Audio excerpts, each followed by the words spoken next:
Welcome back to DM-Nastics, the gym for dungeon masters to work out their minds. I'm one of your hosts, DM Neal, aka Jote Maniac. And I'm your other host, DM Celeste, aka DM Sea Witch.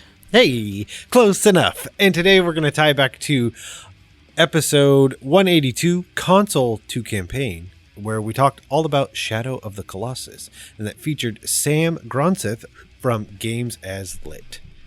And that led Rorik and I to create DM-Nastics number 151, The Bigger They Are, because the harder they fall. I get it. That other part we didn't put it. You get it. So, what did we do for this one? Yeah, so this time we asked you all to basically design a massive creature. And basically the intention of this wasn't a creature that you would fight in a traditional way. It was a creature that you'd have to use some other kind of strategy or something to take down. So we went ahead and asked a series of questions to design this monster. So here are our questions. 1. What does the creature look like? 2. Who created it? How? Why? 3. What weak points must be exploited? 4. How do the heroes traverse the creature? 5. What does the creature do to try and stop them? 6. How can the heroes research the creature before the encounter? And 7, of course, you do you. Yes, indeed. So, should I go first or should you go first? I feel like I've been going first a lot, so I think you should go first. Perfect. So, I would love to highlight the post from none other than Rorik himself. The man, the legend. The man, the myth, the legend. Rorik, a.k.a. Mindweave RPG, a.k.a. DM-Ek. Boom. What's up? And he decided to create a 60-foot tall, half-skeletonized zombie. That's terrifying. Oh, but don't worry. This is basically like a goblin god that a group of lizard folk necromancers decided to get together and raise up. Oh, goody. But in some pseudo necromantic Power Ranger style, they have basically placed raised necromancers in certain parts of this skeleton zombie thing to keep it going. And there's basically one that is still like has all of its faculties in the skull operating it. So that's kind of how you take it apart. There's no real way to do damage to a 60-foot tall zombie that's going to last. Of course, the zombie itself could stomp you out or club you, but once you've figured out how to get inside, then you have to deal with these necromancers one body part at a time, if you will, kind of destabilizing it and taking it apart. Which even in my mind, that's terrifying because like, okay, so we take the legs out, but this thing's like this giant zombie. Still crawling on its hands. Yes. Oh my God. Or you take out a couple arms. What does it care? It can just keep stomping. So that's how you kind of take it apart.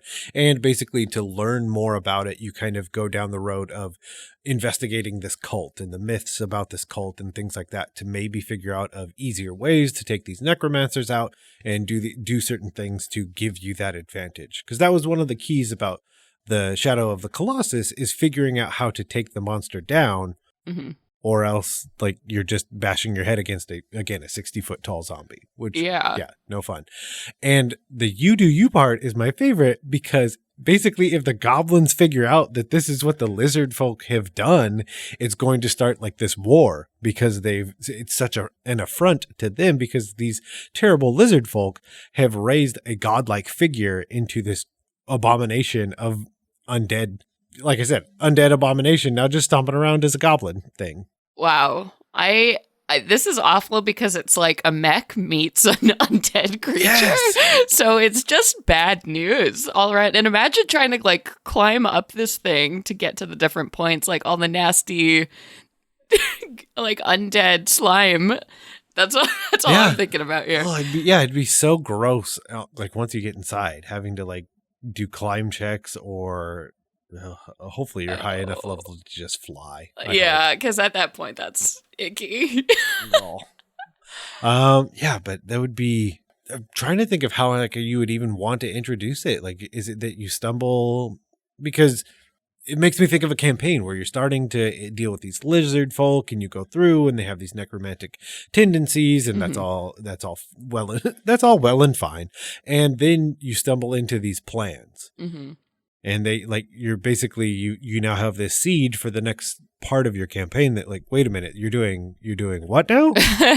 Yeah. Well, I think there's a lot of threads here because, they're raising this as some kind of like false god, right? So I think like clerics or paladins, might have this great incentive to be like, hey, that's not a real god, or like, I need to take care of that. Or like either like evil gods being like, no, this is not acceptable. Go take care of this immediately. Yeah, and a cool way to have goblin NPCs that you're interacting with on a somewhat of a like friendly level. That feels like the wrong word, but basically they're willing a mutual understanding. Yeah, they're willing to work with you to make this absolutely go away. Yep. Yeah. Please help us. This is an abomination. This is the worst. Yeah, and so there's like he said that there was like platforms in the knees and shoulders and things like that that the necromancers are on, and kind of did like a rough mock-up as well. So Rorik, thank you for that awesome. Thank you for all you do, and of course throwing this out there. Heck yeah. Okay, so the one that I wanted to talk about today is from Kobold. Oh boy, that name. And this is only their 5th post, so thank you so much for posting here. But they went ahead and created the Chaos Elemental, which I read and was like, well, this is immediately so cool. So basically the premise of this creature is that there were a cult of wizards, like you do. Cult of wizards start so much trouble. And basically they wanted to find ways to make the elementals that they summoned more powerful. So they started doing all these strange experiments and eventually combining elementals with each other. So they would like combine fire and water, combine earth and air to create these like supercharged elementals. But they discovered that, the elementals were not always compatible. So they would end up, extinguishing each other, like blowing each other up. But they did discover that if you get big enough elementals, you can jam them together in like a critical mass sort of situation where there's so much power that they can't cancel each other out. So once they discovered this, they just like took it way too far, combining like these enormous elementals with each other. So basically the chaos elemental that now exists is like this supercharged, you're like the same being that they say they sort of looks like a 4-legged, almost like ape-like creature. So it's got like roiling like chasms of fire and like earth composing it with like rocking with tidal waves and these gusts of wind, like making this super extremely like awful creature, which I thought is so cool. Like trying to imagine what this thing looks like already. Yeah, and it also made me think of, again, other things you could see around it. Yeah. Where, okay, we were successful here. And my first thought is, you said fire and water. Okay, so it's this crazy steam elemental. Right. And then you said air and earth. So then it's like this dust elemental. But like leading up to this, like you said, this terrifying abomination, and you said it was the chaos elemental, right? Yeah, so it's chaos elemental. So what I really, really liked about this description too is it's basically like walking across or to defeat this elemental, it's a lot of like climbing up it and trying to like navigate these different landscapes that are always like shifting and changing. So, for 1 minute you're like dealing with an earthquake as you're walking up like the shoulder of this creature to go to like a rain of fire coming from above. And the whole thing about defeating it is that it has these 4 like crystal like nexus points like for each elemental that are buried inside of the creature. Yep. And what I really the elemental. Yeah, what I really appreciate about this was like the way to destroy the elemental is to destroy the crystals individually so that the elements begin to destroy each other. Right. So it's like, since they're at this critical mass at this huge point, like if you defeat, you shatter the water crystal, that means that, fire will run rampant, which might like have a bad effect on the air, on the earth. So they put in a bunch of like cool stuff about how like as the elemental collapses, what issues happen and what that looks like will actually change how the fight goes or what you're dealing with over the course of the battle, which I just thought was so cool to have a creature like in these sequences, you know, how it breaks down or like how you have to defeat it. I just thought that was so cool. That's awesome, man. I was reading through the post. There's so much good stuff here. Yeah. I mean, even in like the you do you section, they casually like mention that there are like mephits crawling across the surface of this thing, or like there's just so much stuff, and like trying to imagine the scope of this creature and like what you could do with it is just really, really exciting. Yeah. Sorry, I'm just stuck reading. Right? Yeah. It's so good. Because like you're saying, what scale do you want it to be? Because it could be because it could be 20 feet or 20 miles. I mean, it depends on what you feel is appropriate, because this terrifying amalgam could be releasing portals, if you will, into the plane of air, into the plane of water. Yeah, so then summoning creatures, creatures, other smaller elementals, the mephits, everything like that. But again, it could also be this 20-foot tall creature that is able to use different abilities and do different things and focus on, I mean, the weaknesses it sees in your party. Well done, Kobold. Yeah, this is rad as heck. But you know what that means. It's time for us to lift the mental weights right now. Lifting weights is what I do. Look at me. Lift these weights. I have put zero thought into this. Okay. Just in hindsight. All right, I have one that I immediately thought of when I read this post. Are you ready? No. Okay, well, here it is anyway. Okay. So immediately when I read this title, I was like, oh, the Blob. Like, that's immediately what I thought of, that, like, super awesome movie. If you guys don't know it, go watch it. It's amazing. It's about a blob that gets bigger and bigger and bigger, and eventually they have to figure out a way to take down this thing. So I was instantly like, okay, like, giant ooze monster. Because there are really only so many things you can do to just an all-consuming, like, Jello monster. It's like a broken gelatinous cube kind of thing. That just keeps getting bigger and bigger and bigger. So like it sucks up buildings and people and like it can deal that acidic damage. So it's just this thing out on the loose, like how much destruction it could cause would be awesome. And then I was thinking too about like how would you stop such a creature? Yeah. And something I think is really exciting about like dealing with these massive, you know, kind of like world-shattering creatures that, you know, you can't just fight on your own, is maybe getting allies who can help you on your side. Like, because it's in the interest of all creatures, good or evil, not to have the world consumed by a giant blob. Yeah.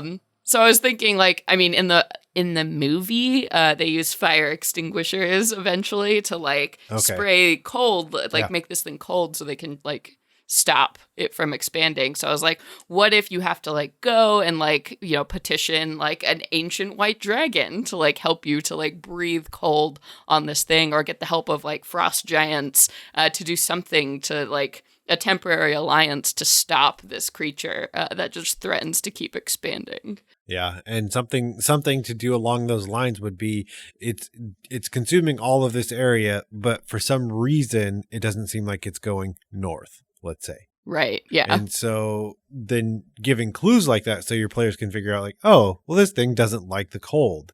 And maybe sending them out there and seeing that it's damaged in some way or halted or something like that. And now they know what they do with that, or how they figure out how, like you said, enlisting an adult white or ancient white dragon, something along those lines. And then doing a lot of research into, I mean, here we go with another California thing, but like, how do people fight large fires? I mean, because essentially that's what you're doing. You're this large scale event, and what do people do to come together to stop this kind of thing? Wow, that's cool.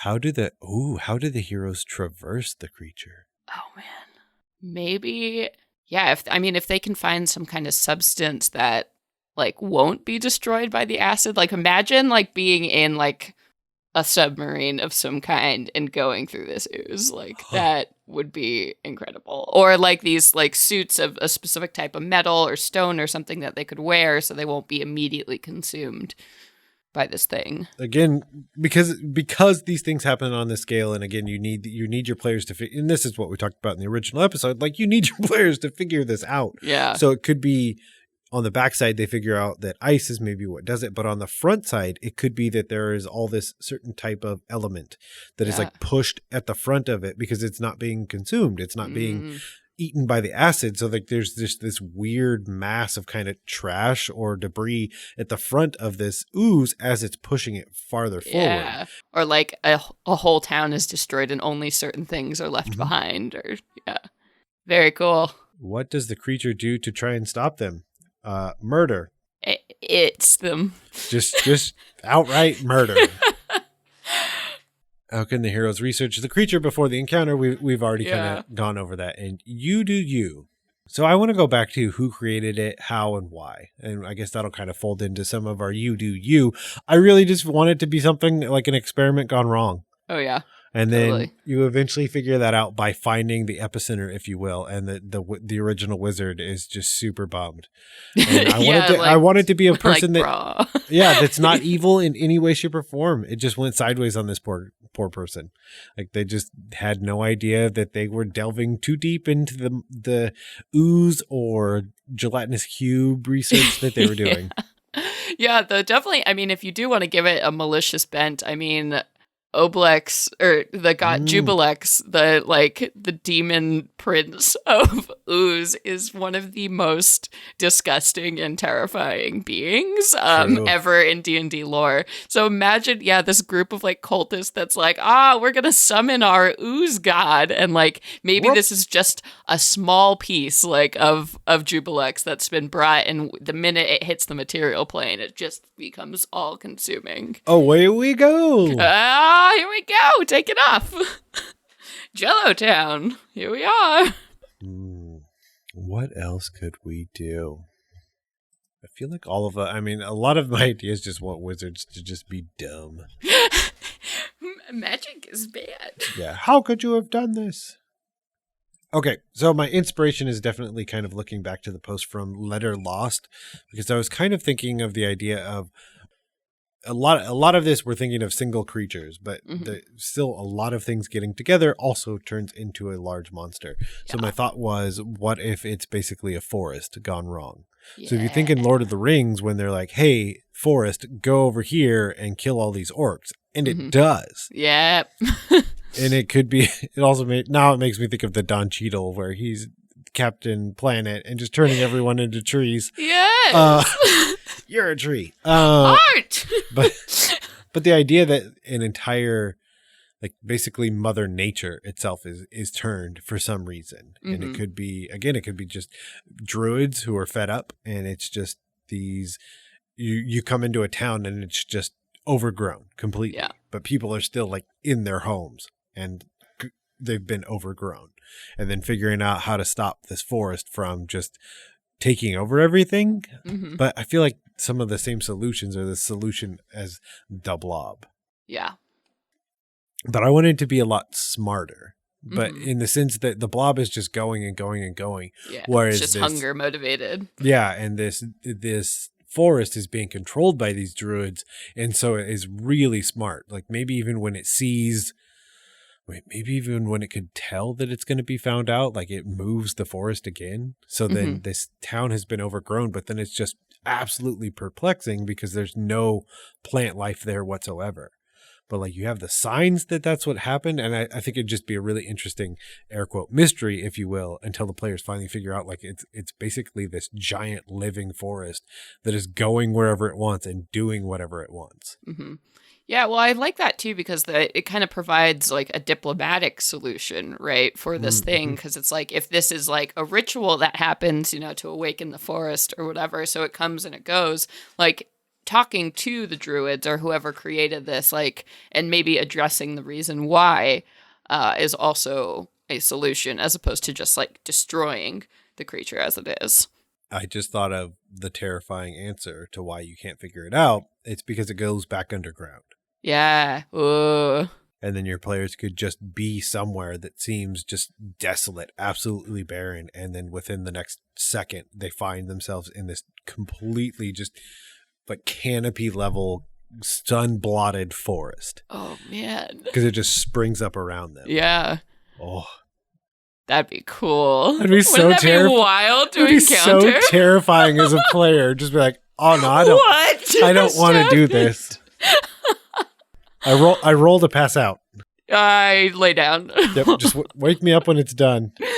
I hate this. Goodbye. And I think that'd be one of the things. What does the creature do to stop them? That it pops up and basically encapsulates them, and like you're forced into some level of interaction, either with the druids or to fight. Mm-hmm. And it has every option of just leaving whenever it feels like.